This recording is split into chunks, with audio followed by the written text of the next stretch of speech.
Bom dia, boa tarde, boa noite, professor. Aqui é o Matheus Eduardo, junto com o Leonardo Henrique, vamos estar apresentando o nosso seminário de sistemas distribuídos. Nesse seminário, vamos abordar dois tipos de sistemas distribuídos, sendo eles em grid e em cluster. Primeiramente, vamos falar sobre o cluster. O que é um cluster? O cluster é um conjunto de computadores independentes conectados por uma rede que forma um único sistema com o uso de um software para isso. Um cluster utiliza um sistema operacional especializado e classificado como sistema distribuído e muitas vezes é formado por computadores pessoais que são ligados em rede e se comunicam pelo sistema, funcionando como se fosse uma única grande máquina.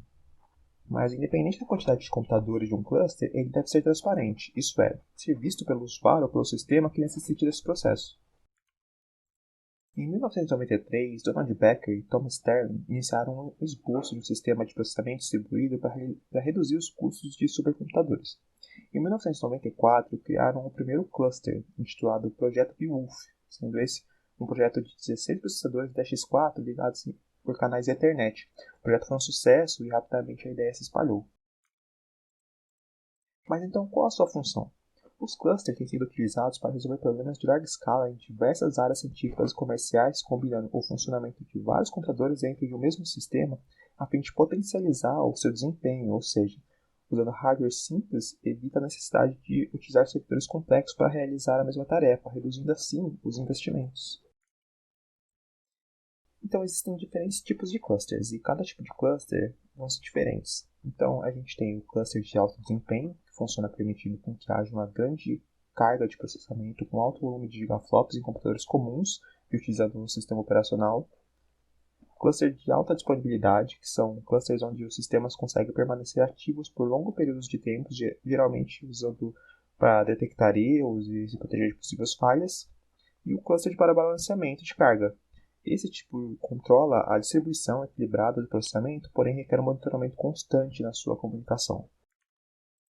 A computação em cluster possui diversas vantagens, como, por exemplo, pode obter alguns resultados tão bons quanto servidores sofisticados a partir de máquinas muito simples e muito baratas.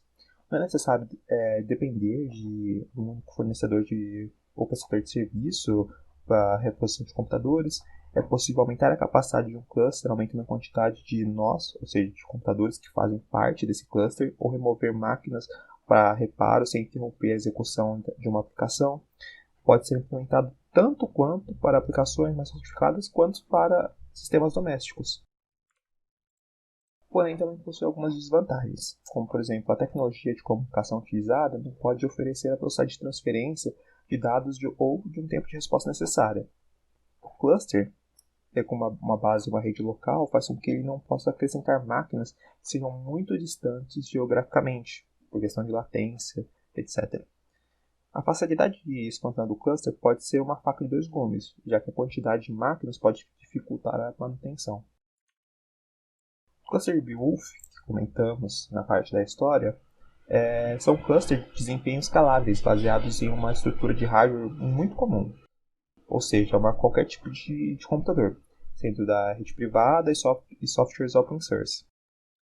Para esses clusters, existem um servidor responsável por controlar todo ele, principalmente o quanto sua distribuição de tarefas, processamento, isso é, ele manipula a alocação de nós a um determinado programa paralelo, mantém uma fila de tarefas e proporciona uma interface para os usuários do sistema. E seu processamento é feito de maneira paralela. Mas vamos ver o que isso realmente significa. A construção de um cluster é tida como fácil, mas fazer com que os computadores individuais operem como um sistema integrado com um propósito de resolver um dado problema é mais difícil. Os maiores desafios consistem nos desenvolvimentos de aplicações que tiram proveito máximo da infraestrutura de um cluster. E essas aplicações necessitam ser paralelizadas, ou seja, a tarefa é separada em partes, distribuída nos vários nós que compõem o cluster, onde as informações vão ser processadas pela máquina que é designada como o servidor do sistema. Várias alternativas para a paralelização de código têm sido desenvolvidas. Entretanto, estratégias baseadas na troca de mensagens explícitas têm tido mais aceitação e sucesso em uma grande variedade de aplicações de plataformas. Os mais populares ambientes de interface de programação paralela são o PVM e o MPI. Ambas bibliotecas são gratuitas e estão disponíveis para uma grande gama de plataformas computacionais e permitem a confecção de programas paralelos utilizando as linguagens de programação C, C++ e o Fortran.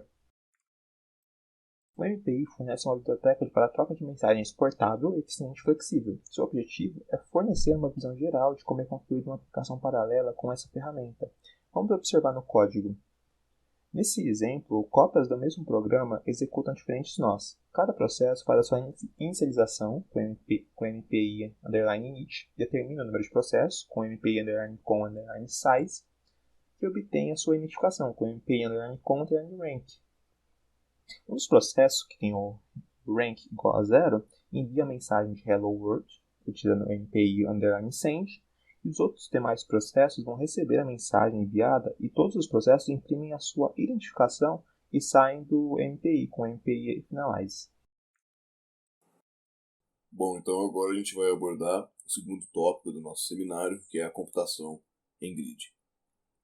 O modelo de computação em grid ele faz analogia às redes de transmissão de eletricidade. Então, uma companhia elétrica é responsável pelo fornecimento do serviço, né, onde ela vai fornecer também uma interface para um sistema complexo de geração e transmissão. E a visão do sistema de grade é similar, ou seja, diversos recursos computacionais geograficamente distribuídos, eles podem ser agregados para formar um supercomputador virtual. No entanto, esses recursos eles não necessitam ser visíveis ao usuário, da mesma forma que o consumidor não tem visibilidade de onde a eletricidade disponível na sua casa é gerada. Então, uma grade computacional ela pode ser descrita como um grupo de computadores em rede que trabalham em conjunto como um supercomputador virtual para executar tarefas grandes. Função. Por meio da nuvem, é possível montar e usar grandes grades de computadores por períodos de tempo e fins específicos, pagando somente pelo uso e economizando tempo e gastos com aquisição e implantação de recursos necessários. Então, ao dividir as tarefas entre várias máquinas, o tempo de processamento é reduzido de forma significativa, aumentando a eficiência e diminuindo os recursos desperdiçados. Funcionamento. O sistema de grid ele funciona através do funcionamento. O sistema de grid ele funciona através do protocolo TCP/IP, por exemplo, que permite uma flexibilidade entre os membros. Então a gente diz que esses nós são heterogêneos, ou seja, eles podem ser de vários tipos em relação a hardware, máquina e cluster. Porque alguns sistemas distribuídos eles exigem que seus nós sejam iguais para facilitar a administração do sistema. E esse tipo de sistema de grade ele é muito poderoso, onde a gente tem grids com dezenas de subgrids, onde cada um deles tem centenas de clusters, e esses, por sua vez, têm milhares de computadores como membros. Camadas. Camada de rede. Ela é aquela que faz a comunicação entre os membros que se utilizam da parte física das redes middleware, que a gente conhece como link de internet, placas, cabos e switches. Camada de membros são supercomputadores, servidores, sensores, serviços de armazenamento, etc. Middleware é o intermediador de tudo, ou seja, é o software ou as ferramentas necessárias para montar o grid, sendo constituído então por linhas de código que administram os recursos, membros e protegem as informações de tudo que uma grid pode vir a fazer. Aplicações e serviços são as faculdades, vídeos caseiros, pesquisas médicas de engenharia, enfim, todos os tipos de serviços possíveis. E essas aplicações elas são amplamente usadas pelos governos, universidades, centros de pesquisa, enfim. Arquitetura. As aplicações em grade elas podem ser divididas em 4 tipos de arquitetura. Grid Applications. As aplicações em grade são geralmente desenvolvidas usando ambientes de programação de grade, serviços de descoberta, interfaces e escalonamento de serviços. User Level Grid.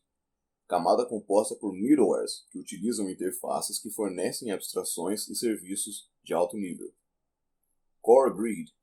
Já essa camada ela é composta por middlewares que oferecem serviços de gerenciamento remoto de processos, alocação de recursos, acesso de armazenamento, registro e descoberta de informações, segurança e aspectos de QoS, qualidade de serviço, Quality of Service. E o Grid Fabric, que é a camada que consiste em recursos distribuídos, redes de interconexão, dispositivos de armazenamento e instrumentos científicos, onde os recursos computacionais representam várias arquiteturas e os instrumentos científicos provêm dados em tempo real que podem ser transmitidos diretamente a sites ou armazenadas em uma base de dados. Condor-Deckman. Um sistema muito utilizado em ambientes distribuídos de grid é o Condor, que é um sistema em lote especializado no gerenciamento de tarefas que executam em estações de trabalho que se comuniquem através de uma rede. Então os usuários submetem as tarefas para o Condor, que as coloca em uma fila e as executa, e depois informa o resultado ao usuário quando as tarefas terminam. E a gente tem o Degman, que é um meta-escalonador para tarefas Condor. Então ele submete as tarefas para o Condor na ordem representada pelo grafo e processa esses resultados. Esse código aí da tela ele ilustra um arquivo de descrição com o respectivo Degman e um arquivo de submissão da tarefa do Condor. Cada nó do Degman representa uma tarefa que é descrita no arquivo Condor para submissão, e esse arquivo define os locais onde se encontra o executável, além dos arquivos de saída, erros e log.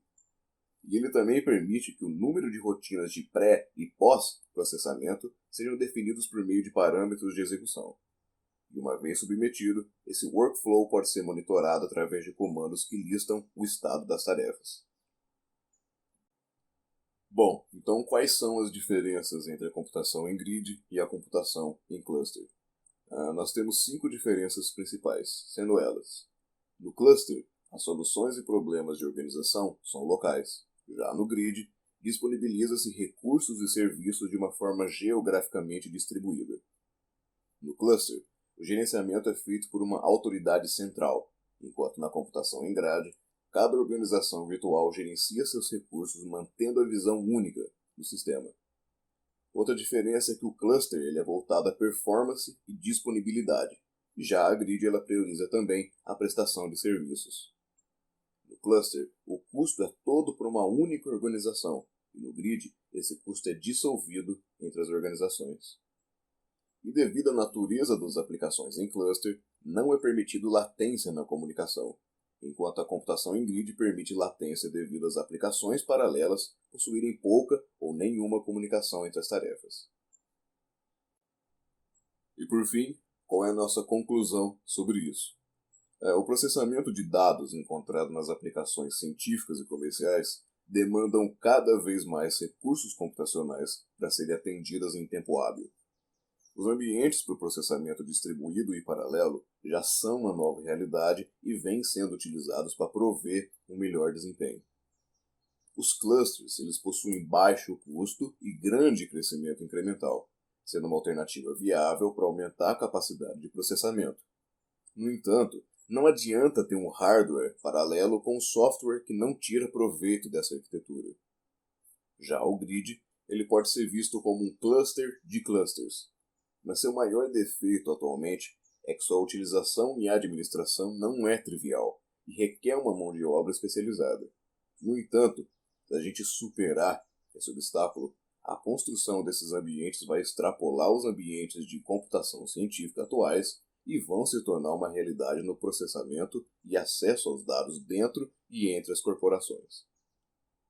Bom, esse foi o nosso seminário. Eu espero que tenha ficado tudo claro. Valeu!